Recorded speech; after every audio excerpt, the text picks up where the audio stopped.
Lors d'un tournage hier, nous avons rencontré Solange lorsqu'elle faisait ses courses avec grande difficulté. Je suis seule, très isolée chez moi. Je peux pas aller au Medipol chercher ma chimio parce que je suis sous morphine tous les jours. Les consultations et les hospitalisations sont annulées jusqu'à nouvel ordre au Medipol. Son accès reste difficile. Si certaines ambulances arrivent à passer, l'organisation sur place est compliquée.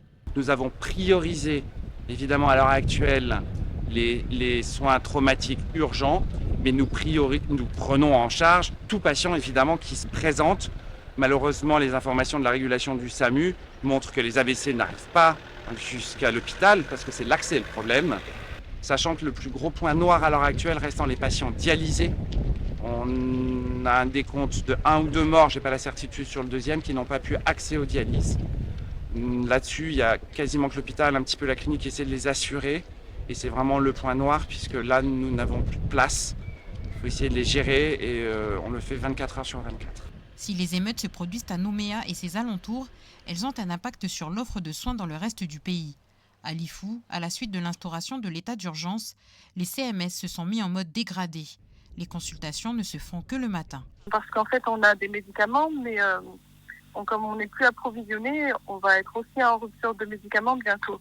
Surtout les médicaments intraveineux. Il y a le problème aussi des évasanes, il n'y a plus de bateaux, il n'y a plus d'avions, du coup on ne peut plus évacuer nos patients. Comme il y a aussi des difficultés au Medipol, que les équipes ne sont pas relevées non plus au Medipol, ils nous demandent vraiment de garder les patients le plus possible et de les contacter en cas d'urgence vitale uniquement. On va avoir bientôt des soucis si on n'a plus d'essence aussi, parce que l'activité elle n'est pas uniquement dans le dispensaire, elle est aussi dans les tribus avec les visites à domicile. Et c'est ça qui va poser problème. S'il n'y a plus d'essence, on ne pourra plus circuler en fait et aller rencontrer les patients les plus fragiles dans les tribus en fait. Ceux qui ne peuvent pas se diriger vers un dispensaire, ils sont directement à domicile et c'est ceux-là qu'on pourra plus suivre. Lors d'une conférence de presse organisée aujourd'hui, le haut-commissaire a assuré qu'il n'y a pas de pénurie et que les stocks de médicaments sont suffisants.